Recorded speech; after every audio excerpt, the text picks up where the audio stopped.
What's up, everybody? This week we look at 4 albums and finalize our discussion about the women of rock. And our Sarcastic Teen has a couple of words to say about photography. That and a whole lot more is to come, because maybe someday you will ache like I ache. Welcome to the show.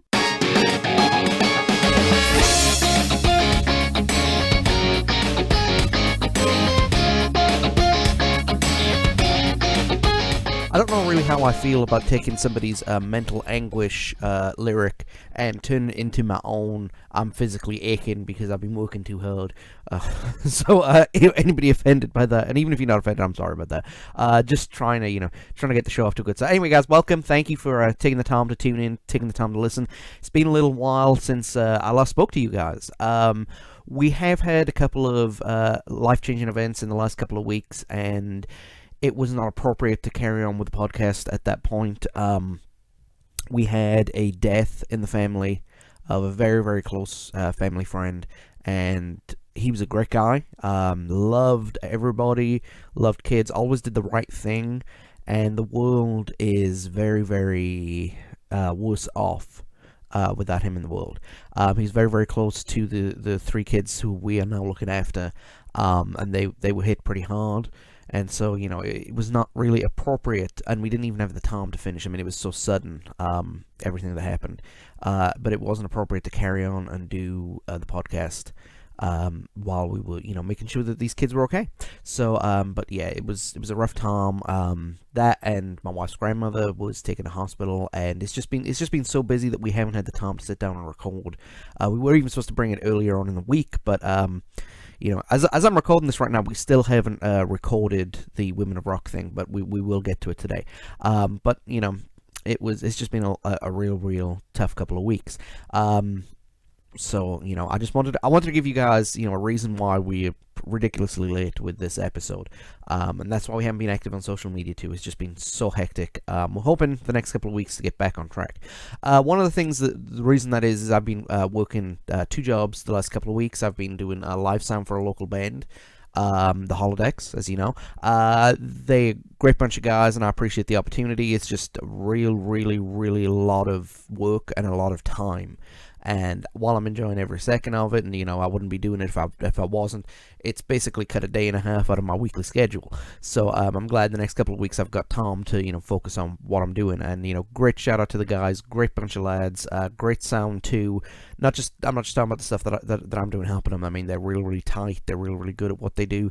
And if you guys get a chance to see them, go see them. They're really good. I think this weekend, the next weekend, they're going to be in Destin, Florida. 2 gigs there, so if you guys are in that area of the world, go check them out, because great bunch of lads, great music style, and if you're a fan of 90s alternative music, that they are the best I've heard. And I've heard a lot of tribute acts. The best tribute act I heard before the Holodecks was Queen for a Day. Guess who they were tributes to? So it's really good, and again, great bunch of lads. You'll enjoy every single second of it. I was going to watch Everything Sucks, but I think, as I've established in the opening thing, I've just been too busy to do stuff. So what I'm going to do is this week, after I'm done with next week's episode, I'm going to sit down, I'm going to listen and watch. They're only 30 minutes long. I've been given great reviews by some of my friends who've watched it, who said it's really good stuff. So I'm going to go and dive in and watch it. Guys, if you're on social media, please like and share the page. I know some of you have already. We're just trying to increase our audience, so if you can give us a recommendation, give us a like, give us a review, whatever, we would be really appreciative. We're just looking to grow. I mean, we have a low number of subscribers on our social media page right now, and I just want to increase that so that we know, folks know what's going on and how we're doing, and we can grow our audience that way. I do have things that I want to incorporate into this. Like I said before, I want to do some t-shirts and stuff like that. I know not a lot of people do, but the thing is this. I want this podcast to grow. I want this to explode, and in doing so, people like stuff like that. People like goofy knickknacks and stuff like that, and I'd rather have them ready and available when I've got the time to look into them, as opposed to just throwing something together and boom, So there is that. But if you are on Facebook, Twitter, or Tumblr, look up Because Maybe Pod. We have a blog, becausemaybe podcast.wordpress.com. Look us up on YouTube. Just search Because Maybe Podcast. We have sample episodes and extra episodes and just bits of nonsense. And also, guys, if you're on iTunes or Podbean, please subscribe to us. If you're on iTunes, you just subscribe to any podcast app and bang, it'll come down. If you're on Podbean and you don't really want to get a new account because, whatever, you can register to Podbean with your existing Facebook account. So, it is worth looking into. If you guys are on Google Plus, however, we are still having issues. It's not reading our download feed. And until we get that sorted, we are not going to be on Google Plus. And we've tried everything that we can think of. To the point where we've even contacted Google directly. Yes, Google does have a phone number. I'm not allowed to give it out, unfortunately, but Google does have a phone number, and we have given them a call.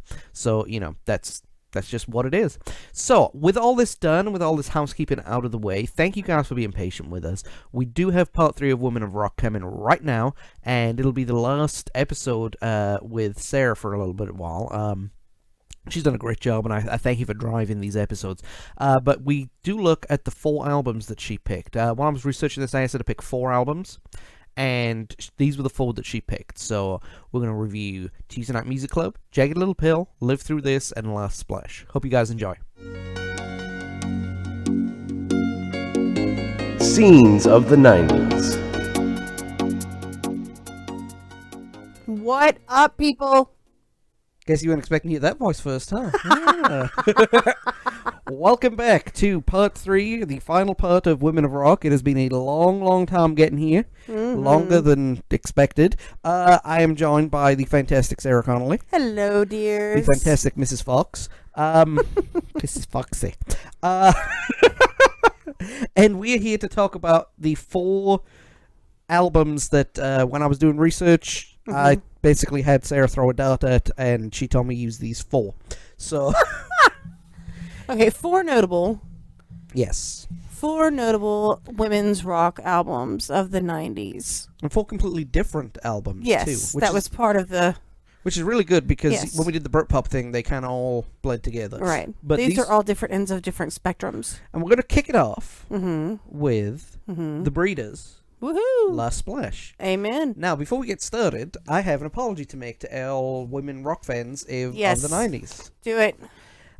We didn't talk about Kim Deal last time. No, we did not. We also didn't talk about Kim Gordon, and she deserves a mention too. But that's okay. We'll revisit women later on next season. We'll touch on Gordon at the end, I guess, at the end. But Kim Deal, man, multi-talented musician and producer. The Breeders, the Pixies.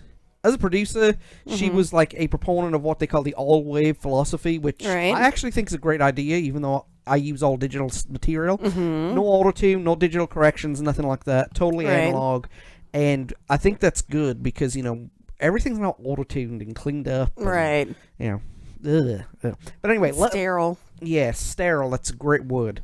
We like it dirty. We like it dirty. Yes. So... The Breeders' second album is called Last Splash, as we've mentioned at the top of the show. Predominantly sold in the United States and 1.5 million copies sold. Does that shock you, or...? Not really. For the style album is a quintessential American album. Right, well, that and the timing that it came out. I mean, that makes it one... It would have gone up against a lot of tough... competition overseas at the time. That's true, because it was late summer 93. So if it had been released in Europe, it probably would have been a couple of months later, and bang, especially in the United Kingdom, Britpop had just gotten going. So, come to the publications of the day, and even now, things like Rolling Stone, in Britain, Q, they consider it a tour de force and possibly one of the best lo-fi albums of all time, male or female. As it should be. As it should be. It's got that Americana sound, too. That very, very... It sounds sparse, but it sounds full. Well, yeah, but a lot of albums of that time period and the alternative scene did, too. I mean, look at early Pumpkins. Yeah, that's true. That's true. And, it's funny, we talk about that. This album reminds me a little bit of the Pumpkins. Because you go from... Bullet with Butterfly Wings to 1979, right? And this album has got plenty of stuff like that. The Pixies did the whole quiet loud thing. True. That Nirvana ran off with. Yeah. So I mean, it's everything comes full circle, man. It is, and it does fluctuate between rock and sound, lighter alternative. I love the song Cannonball. that guitar. Everybody loves Cannonball. I know it's a little cliche, but that guitar riff is the reason that made me fall in love with it. Remember, yeah. I hadn't heard this album until you suggested that we do this. So, I did a little bit of research on it to get the information, but, I wasn't going to, like, if you give, I'll use Oasis as an example. If you give somebody a copy of What's the Story, Morning Glory, and they don't know any of the songs on there, and they come back and say, man, Wonderwall was a great song, you know to wash your hands after you've shaken them with them, because Wonderwall is an atrocious song. Oh, stop. No, it's not atrocious. It's just I'm British and I've heard it how many times? Well, yes, it's almost it's like your unofficial national anthem. That's Don't Look Back in Anger, that I could listen to 1,000 times a day if I needed to. Yeah. But going back to, and I know this sounds weird, but going back to British music for just a second, the songs SOS and I Just Want to Get Along were both sampled by The Prodigy. Oh. SOS, the guitar riff in there was used for Firestarter. Fabulous. So I immediately love that song even more than what I do right now. Right.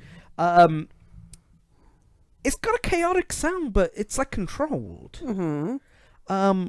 It's and the control of the songs is like half the songs are like 2.5 minutes long, and then the other half fluctuate between 4.5 minutes or 30 seconds. Dude, it's the Deal Sisters. It's like I'm not trying to mock anything, but it's like a combination of ADD and Tourette's music. But I mean that in the best way. Yes. I mean that in the stupid stereotype people have of everything like that. But it's loud, distorted, but controlled, and That's it's the best really way. really good. It's really really good, and I love it. I think it's fantastic. One of the lyrics was inspired in the most weirdest place you could imagine. The song No Aloha has the lyric, motherhood means mental freeze. Kim Deal got that off a bathroom wall. Public bathroom wall. Now, correct me if I'm wrong, but isn't like Janie's phone number on there? 867. And now you've got motherhood. And Kurt smells like Teen Spirit. Yeah. Oh, smells like sex and candy in here. Yes. So, I mean, there's for a good time call, yeah. Don't call me, because you won't have a good time. Because I will stab you. No, I'm kidding. She's not the jealous type. No, not you. Because I'm not good looking enough to make John. it. I'm just messing. No, stall walls can be interesting places of inspiration. That's where Facebook got their inspiration from. Yes. So, in my opinion, this is an 8 out of 10 album. It sounds fantastic. It's controlled chaos, as I mentioned. Great guitar riffs. Yes. Not from Kim Deal, but her sister. And as far as the album went, the single sounded more commercial than the actual songs that they did release as singles sounded more commercial than the rest of the album. Right. So, do you think something like that was intentional, or was it just the way that they wrote and that's just how it turned out? I think it's just the way that they wrote and it's how it turned out. But here is another piece of trivia. Okay. There is a new Breeders album coming out. Yes. And it's the first one since Last Splash with the original lineup. Ooh. With this lineup. So, Sweet. Yes. It's gonna be Let's fantastic. do it. It is. So what's your opinions on this album? I give it 8 out of 10. Solid 7.5 to 8 out of 10. Yes, I concur. Okay, and for those of you who want to get the album or just want to go on YouTube and listen to Cannonball, Yes. The Divine Hammer, Yes. and I Just Want to Get Along. Those three are really, really good songs, in my humble opinion. And if you come from the dance end of the spectrum, listen to SOS. Yes, because And I just want to get along. And that way, you can hear, because I love listening to things that have been sampled and you know the placing them. Firestarter. Twisted Firestarter. Okay. Hey. Okay. Okay, but now, moving on. Yes. From the alternative and lo-fi, we move to Sheryl Crow, Tuesday Night Music Club. Yes. It's a debut album. Yep. 9.5 million copies sold. Yep. And was released around about the same time in August of 1993. It was a good year. It was a good vintage. Yes, very good vintage. It's considered one of the best debut albums of all time. As it should be. And unlike... Now, the name of the album comes from Yes. a play on words. Now, technically, in my opinion, Mm-hmm. on a technicality note, Mm-hmm. this should not be classed as Sheryl Crow's debut album. Debut solo album. Okay. Because well, the Tuesday Night Music Club were the guys and gals who got together and kind of like an open mic and it was a songwriting group. songwriting group. Right. And they met on Tuesday Right. night. But everybody else got credits, and she's got credits on albums that they've done that she contributed on. That's fair. That's So, I mean, you know, they got should paid for it. They should release the album with Sheryl Crow and the Tuesday Night Music Club. Well, then, no, that would be indicative of them playing on it. They did play on it, though. Not some of them did. always. Not all. Some did. They helped write. Well, that's true as well, I guess. You stumped me. You can't stump me. This is my show. Uh-huh. My Okay, show. fine then, take it. No, I'm just kidding. I need your help. This time next week, guys, for the episode we are coming up, Sarah will be the one hosting it because I'll be outside, buried my head in shame. Oh, you'll be fine. So it was a mesh of styles. I mean, Mm-hmm. the Breeders had a mesh of production techniques and different styles of rock, whereas this had slowy, rocky tunes, Mm-hmm. country music, electronica. I mean, if you listen to Run Baby Run, Leaving Las Vegas, and Got an Strong Enough... accordion. Huh? It even has an accordion. Has an accordion. Yes. Accordion is fantastic. Yes. The best accordion player is Chris Novoselic. Followed by Weird Al. Ooh, that's a tough one. Imagine if them two got into a weird fight. Oh dear Lord, help us. But what did you think of like the styles? I know this is one of your albums that you like love. Okay, well, and like I said yesterday, I mean, Cheryl, first album Cheryl was totally unapologetic. This is who I am. Yeah. But not in the Courtney style. This is who I am.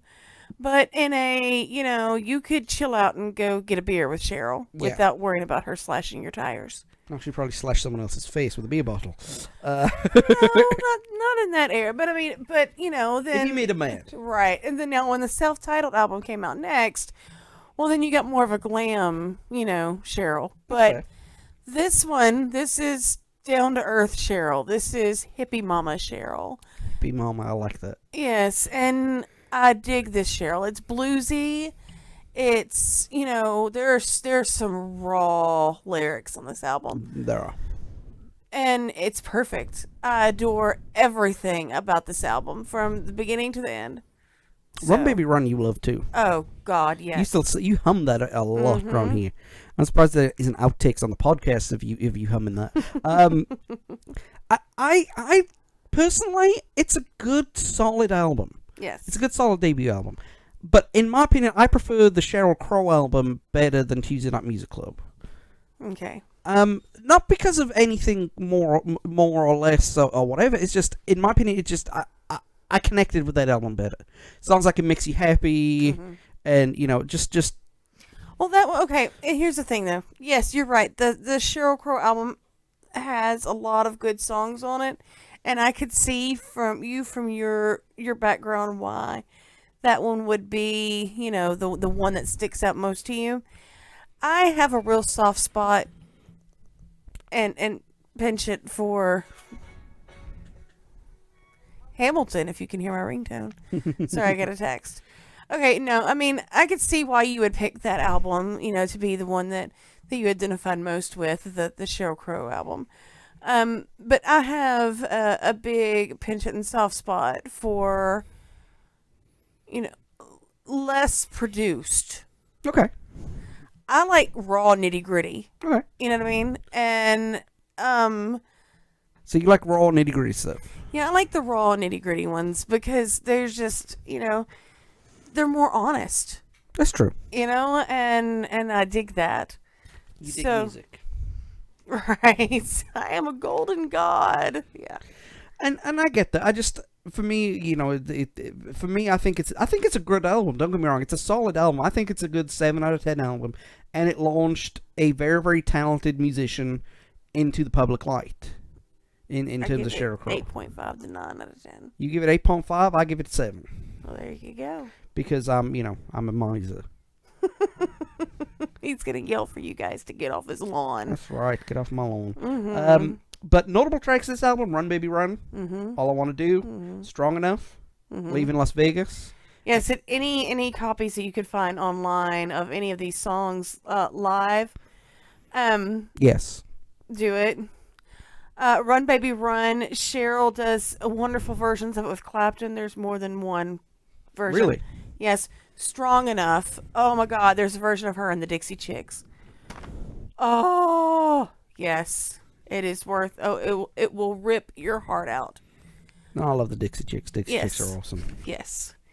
So we move from SoCal Yes, to the Great White North. to North Detroit. South Detroit, excuse me. Yes. Canada's very own Yes. Alanis Morissette. Yes. Jagged Little Pill. The album that Uncle Joey built. And to this day, she will not say. It's kind of like You're So Vain. Yeah. No, but we know. We know. You know, just like we know that what's his face? I could see him. The dude. You're So Vain. It's about the dude. Yeah. The dude who played Dick Tracy. The Yes, dude. I know who you He was Clyde, Bonnie and Clyde. I can't remember his name, but I know who you're talking He about. messed up Envelope Gate at the Oscars. Warren Beatty. Yeah, Warren Beatty. Just like we know You're So Vain is about Warren Beatty. We know that this is about Uncle Joey, Dave Coulier, and it just gives us the heebie-jeebies. Just like we know that it's about Justine Frischman. Yes. I love We you, Justine. know. You're an Yes. awesome artist and musician. Jagged Little Pill is actually Alanis' third album, although it is her first major release. Now, what that means for those of you who don't understand, she was on a minor record deal in Canada doing like Kylie Minogue-style pop music. And when they sold about 30 copies between them, a producer saw her, her talent, I guess, took her down to LA, gave her like an image makeover, and this is what... Let her write a good breakup album. Let her write a good breakup album. This album lived in dorm rooms of the 90s. Oh, definitely. This And was beyond. every pissed off young woman's album. Oh, definitely. At least. I mean, good lord. I mean, you probably can still hear it now coming out of certain dorm rooms. Which means nursing homes are going to be fun in about 40 years' time. Oh, Jesus. You're going to have that in Liz Fair. I'm just waiting to go to the nursing home where you walk into the room and all you hear is to the window. To the wall. Okay. We go. Till I break my hip and fall. Y'all are going to have to excuse us. We're off on tangents. Yes, this but week. okay, going back to Yes, to why we're here. Alanis. Yes. This was released June 13th, 1995, and it is basically the anthem of every scorned woman Yes. out there. Yes. Or was it? We'll get to that here in a minute. Ooh. The lyrics were very, very explicit. And I don't mean like, they were George Carlin, the 7 words you can't say on TV and podcasts explicit. I turned it off. Okay. Sorry. Lyrics are very explicit. Yes, and I don't mean like I said, I don't mean the George Carlin 7 words you can't say on podcasts. I mean like very, very raw. You know, Yes. they were very, very, they were very personable, but very, very raw. I think. Well, Dave messed up, dude. Oh, he did, but not all of them are very, very angry. Oh no, hand over feet. Oh, that one's such a sweet.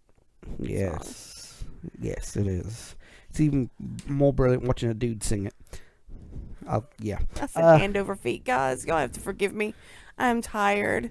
This last week, oh my gosh, these last 2 weeks have slayed me. Yes, I know. And then even when I lay down, he snores so bad, y'all. I can't sleep. Well, yeah. I'm a dude with sleep-related problems. You're a dude who needs to use your mask. I do. Yeah, I okay. need to keep it on, but I do start with it anyway. Okay. Anywho, tangents. Yes. Tangent back on.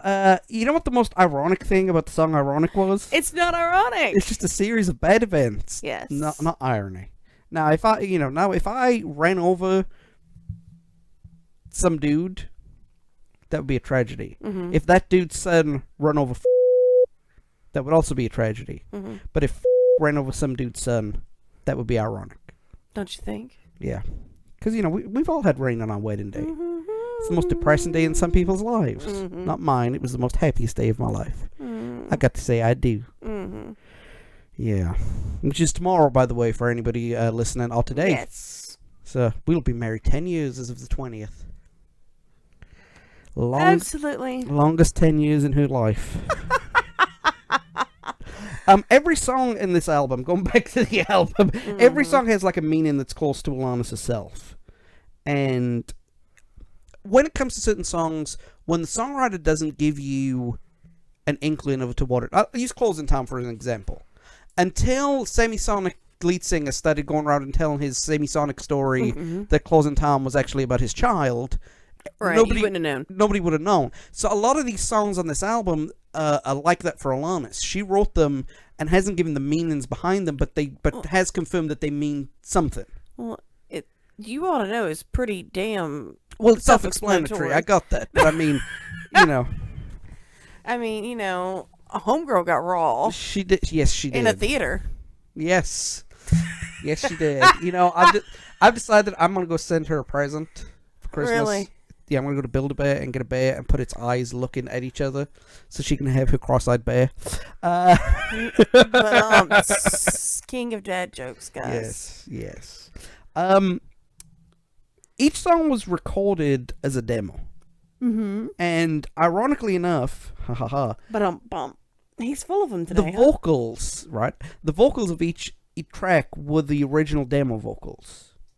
Most of the tracks. Most of the tracks. Yeah. Anything that had rewrites obviously had to be re-recorded, Right. but most of them that was using the original lyrics from the demos. She was good enough to get it right the first time. That's really good because you very rarely hear of good demos like that. You Ought to Know featured basically half of Red Hot Chili Peppers.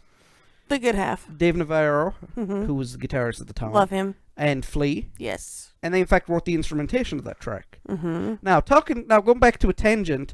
Why is it whenever the Dixie Chicks need whenever these hardcore women need side musicians, they all turn to the Red Hot Chili Peppers? Because I think they've got to give it to your mama. That's right. Because I think the Dixie Chicks had Red Hot Chili Peppers as their backing band too, didn't they? When they recorded The drummer and Flea. Yeah, and Flea's here again. Because at that point in time, I think Navarro was out. He was half and half. He was still in the Jane's Addiction portion of his career. Now, I went back to the beginning of what I said here. This album is the anthem of angry, scorned women everywhere. But I left a caveat, and that caveat is if you listen to the album from start to finish, it's not a screaming, angry... No, there's. I mean, ironic isn't a. No, isn't a off song, and neither is Head Over Feet. The majority of it is a little bit more relaxed and mellow. But when those ones get angry, they get angry. And that's kind of led to... And One Hand in My Pocket is good too. That's kind of led to this belief that Alanis Morissette is this angry... No, she is uber hippie mama. Oh, she's awesome. Yes. I love Alanis Morissette. I really do. I think she's... And she's one of Ryan Reynolds' 40 ex-wives too. Really? I did not know that. Yes. I don't know, guys. You have to correct me on if they actually got married or if they just dated forever. I think they just dated forever. Forever. Yeah.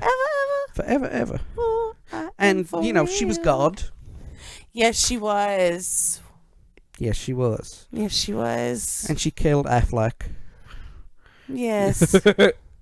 But I mean, who wouldn't want to use Alan Rickman as their voice? Oh, yes. So yes. I give this album a 9 out of 10. I'm with you.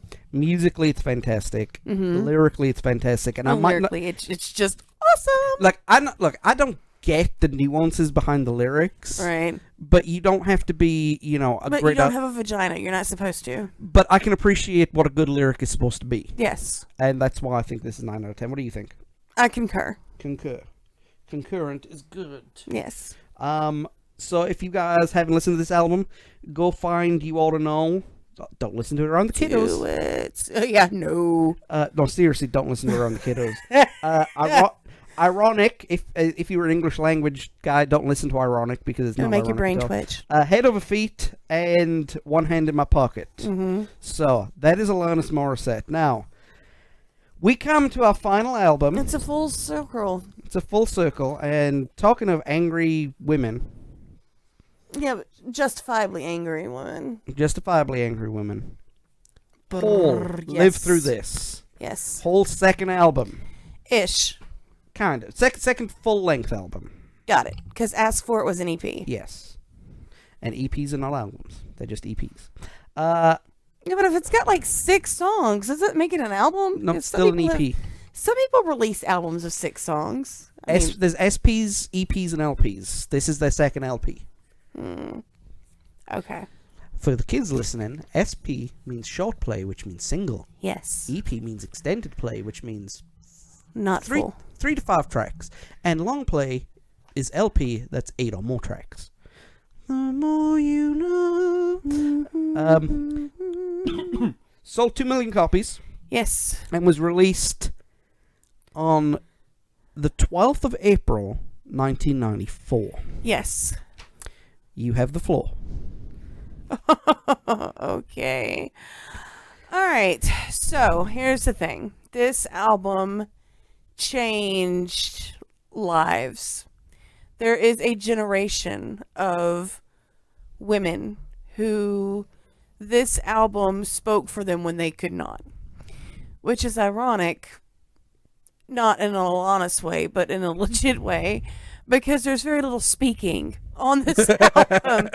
However, all right, so the album was released, 1 week after the death of Kurt, which, it's not like it was planned that way. It's Right. just, right. It was already slated and done whatnot, ahead of time. Interestingly enough, Hole were signed to Geffen at the time. This was their first release with Geffen. Ironically, or interestingly enough, depending on how you look at it, Hole were actually signed to a bigger deal with Geffen than Nirvana had been. Really? This was supposed to be the first of a 7-album deal. Wow. But everything kind of went to poo. Kurt died in April, a week Before the album. before the album. And then that summer, Kristen Pfaff, the bassist, passed away. Yes. So, and Kristen was a spectacular bassist. Yes, she was. And Patty Shimmer was a wonderful drummer too. But Kristen Pfaff, if when you listen to all the songs on Live Through This, right? Those really awesome bass lines were all basic takes. That's all first takes. One take. One take for every single bass line Wow. on that album. That's... She was freaking phenomenal. Yeah. Now, when she passed, Melissa Oftemar came on. And Melissa went after Hole, went on to work with... she stepped in for DRC and the Pumpkins for a while. Which probably went down really, really well. Right? Considering Courtney and Colgan's relationship. Right. Well, anywho. We could do a whole episode on that. Yeah, yeah, we'll do... Oh, we could do a thing on love triangles of the 90s. Ooh. I'll Okay. add that to the sheet. So, right. Okay. But Go ahead. now, one of the things that I know we keep going back and see, the problem with this part of Hole, Courtney Love, Nirvana, Kurt Cobain's life is that they kind of very, very intertwined. Mm-hmm. Like everything is intertwined. So a lot of people thought that Kurt Cobain wrote this album. Nope. Nope. Not only has it been proved he hasn't wrote this album, but a lot of these songs in embryonic form were out there at some point before they even met. Correct. So... Well, I mean, some of them were written about things that had happened in their relationship. But a lot of them hadn't. Right. And I guess it was just one of these things of, we mentioned a couple of weeks ago that Courtney Love was considered like a Yoko Ono type figure. Right. And I guess it's just another thing that nobody can give her credit for because, these songs are too good. She couldn't have written them. They must have been Kurt. Right. Which sickens me. It does. And again, I've said it before. If you go back and look at the progression from Bleach to Nevermind, Yeah. right? Nevermind sounds a lot more like Hole than you The know, Bleach does. right, than Bleach does. And the same thing goes if you look at Asking for It EP or Pretty on the Inside. There's, whole evolved as a band. As Courtney would say, hey, I learned how to write a bridge.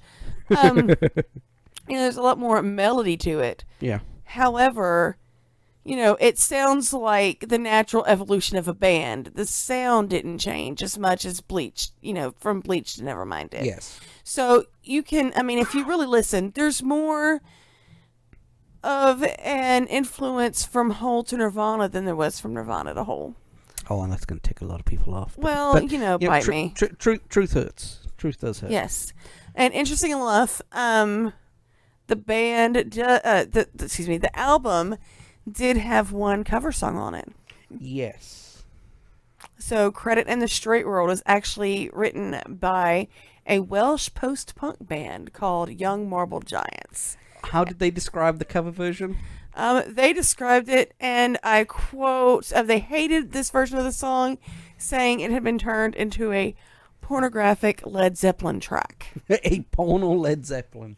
That's an oxymoronic, isn't it? Yeah, well, because Led Zeppelin never did anything funky like that. Sharks. Yeah. Okay. Typical Celt, though. Love that dude, whoever the guys are. We have the way of weaving the most wonderful words together without even thinking about it. Mm-hmm. That's why the Celts are the greatest musicians and poets in the world. Yes. Except for Bono. Mm. I'm looking forward to U2's next album. I love free stuff from iTunes. Okay, back on track. Back on track. It was, like you mentioned, it was a departure from Pretty on the Inside. Not much, but It was an evolution. it was an evolution. It was polished. The album is loud, angry, but it's short. Mm-hmm. It's cathartic. Yes. I know I joked, at the beginning of the show, using the Doll Parts lyric, because I'm lazy and I'm hurting, but Courtney really, really did lay it all bare. Yeah. And this is before, it's before the next tragedy that struck her life. Right. And and what's really, the next year in 1995, on Valentine's Day, they recorded Unplugged. Yeah. And which, of course, featured a good chunk of songs from this album. So, and it also, there's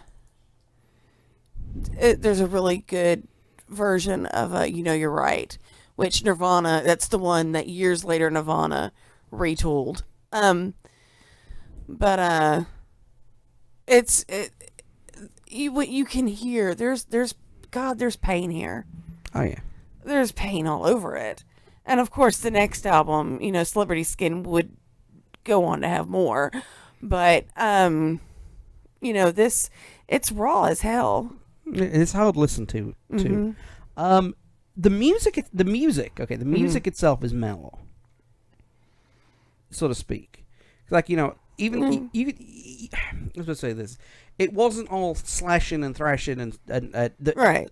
Courtney would scream in the microphone, but she'd be, right. You could be playing the ABC song and she'd be screaming it. So the music was mellow, but lyrically, we talked about sexuality, beauty, motherhood, domestic violence, elitism. She really put a lot out there. Oh, yeah. And for what it's worth, Courtney Love is very, very intelligent when it comes to things like that. Yes. Which is not... She's too intelligent. She's too intelligent for her own good. Yeah. She really is, and that's why she's gotten in so much trouble, because she's too damn smart. So... Sadly, she makes stupid choices, but she's smart. Well, the smartest of us do. Everybody does. Right. Nobody's perfect. That's right. So, in my opinion, this is a 10 out of 10 album, without a I question concur. of doubt. It's loud, it's angsty, lyrically it's fantastic, and this was catharsis for Courtney at the time. Just getting everything out there and, screaming and hollering. Yes. I'm with you. I concur 150%. Man, it's really, really good. My wife is agreeing with me, guys. Save the date. If you want to listen to some tracks on this album, listen to Violet, Doll Parts, which I love, Miss World, Softer and Softest. Softer, Softest, yes. Softer, Softest, excuse me. Just some really, really great songs. So that is really it for our our series. Well, there you go. It has been, with everything that's gone on that we've had going on personally, it's taken a lot longer than You're 3 right. weeks to get this recorded and off. However, it has been a labor of love, and I've enjoyed every moment of it. And I am going to be stepping away from the mic for the next couple of weeks, aren't I?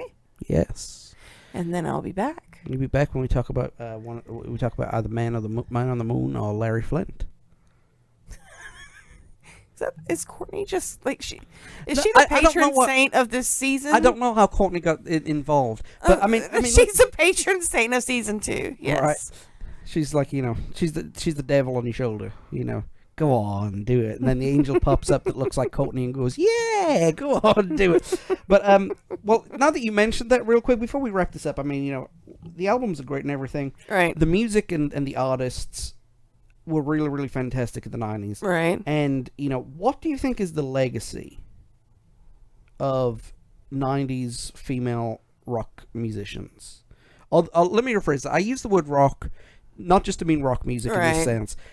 The ones who are not under the thumb of the record labels. So we're talking like, not like your Britney Spears and your Jessica Simpsons and stuff like that, Well, yeah, no, I mean, again... True artists. I mean, again, the 90s saw a reckoning, basically, in the music industry. And, you had women like Kim Gordon and Annie DeFranco. And there's tons of women that were behind the mic and behind the mixing board. Yep. And behind the, and Behind the pen. And then put themselves, behind the record label owner's desk. You know what I mean? So there were women who, if they weren't getting what they felt that they needed, they just started their own label, and they did it successfully. Yes. And women came into their own in the 90s, and it showed, I mean, it paved the way, you know what I mean, and for future generations. And it was an honor. It was a straight up, no joke honor to have witnessed all that firsthand. Sweet. So That is a fantastic, fantastic way to wrap this up. Sarah, it has been fantastic to talk with you. thank you, dear. Now I've got to go away and edit this stuff, pick out all the all the sneezings that I did, The sneezing. the phone going off. Sorry. I'm just kidding. But no, it's been great to have you on. Open invitation as always. And You know where to find me. yeah, of course I do. Just feed me first. You sleep in the same room as I do. Cheesecake always helps. Cheesecake sounds good. Cheesecake does So- sound good. It has been fantastic talking to you, and we will get you on later on in the series. But Absolutely. but for now, we have a sarcastic teen who has one or two things to say about photography. Our sarcastic teen has something to say about everything. Yeah, that's why we picked her. Sarah, thank you. Thanks.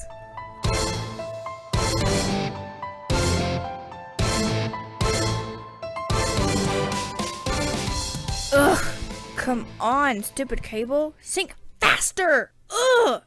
So, I know a lot of folks my age only take awesome, cool pictures using the dog ear filter or whatever on Snapchat and upload to Instagram. And while that's super awesome, imagine what it was like before this. You would have to go to some store, hand over a film, and wait at least an hour to get your pictures back. An hour!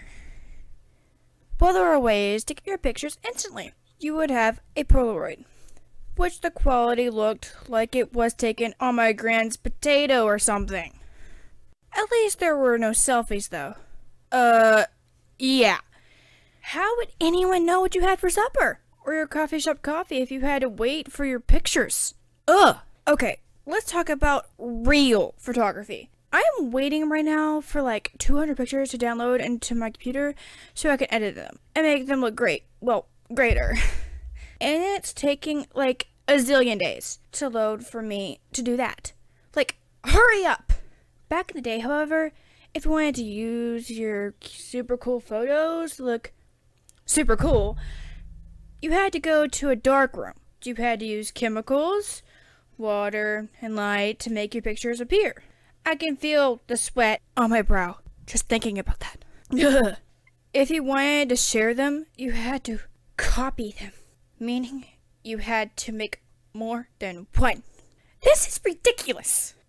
Okay, the point is, the act of taking photographs and distributing them is so much easier than it was in the past.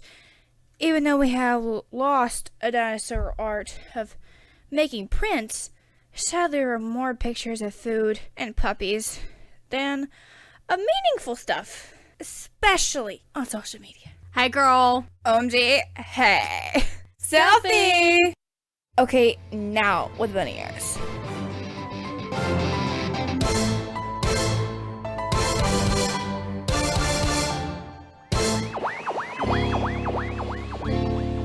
Attention 90s music fans. If you are in the Destin, Florida area of the world on March 23rd and March 24th, come to Tailfin's Ale House for a night of 90s music and entertainment, featuring the 2017 Arklatex Rock Band of the Year, The Holodecks.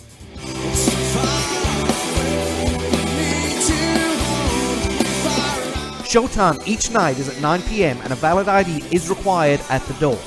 Entry for this great night of 90s entertainment is absolutely free. That's right, there is no charge at the door. For more information about the band and for dates in your area of the world, go to theholodecks.com. That's the Hollow, HOLLOW, decks.com. And check out the band on Facebook at Holodecks. A massive, massive thank you to Sarah Connolly for spending her time helping me with this. I know you can say, well, she's your wife, she should be doing this. No. She's got her own world of crazy going on. I mean, you know, she's a mama, she's pretty much spending the whole time with 6 kids, she's educating them, she's looking after her grandmother, trying to run a business. I mean, she is so busy that the fact that she was able to find a couple of hours to do all this stuff is beyond me. I mean, she's just fantastic, and that's why I love her. You know, she's awesome. Behind every good man is a great woman. I disagree with that sentiment, but just Sarah is a great woman. So that's, you know, fantastic. So our social media question of the week was, what is the best album of a Tuesday Night Music Club, Jagged Little Pill, Live Through This, and Last Splash? And by a landslide, an absolute landslide, Live Through This won. We're talking like 98% of the votes. So congratulations to Hall. You have won the unofficial Because Maybe podcast greatest women's rock album of the 90s. I guess. I don't know. Sarah's choice. But, no, guys, if you've never heard it, go listen to it. It's a fantastic album. If you are not a fan of Hall because of Courtney Love's personality, I promise you, promise you, you will love this album. It's great. It's very, very introspective, and, you know, it's fantastic. It is absolutely fantastic. So, moving away from Women of Rock, and it's a sad move away because I've had a lot of fun doing this, we're going to stay in the realm of music, so to speak, and we are going to be looking at Nick Hornby's High Fidelity. Now, if that title sounds familiar to you, it's because there was a movie called High Fidelity based on the book that was released in the 2000s, so I can't review it. But the book was released in 1994, and it's a fantastic, fantastic read. And one of the hallmarks of the book is, one of the main themes of the book is lists, basically top 5.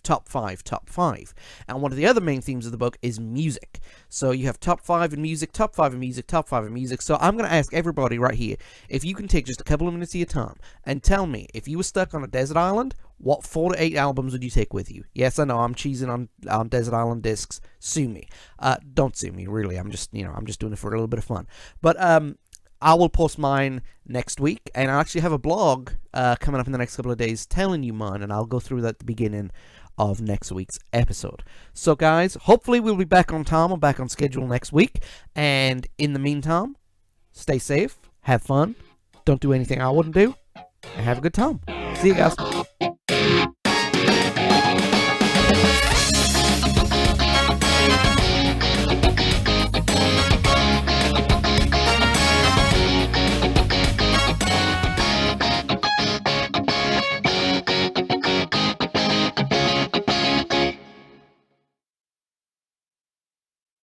Selfie!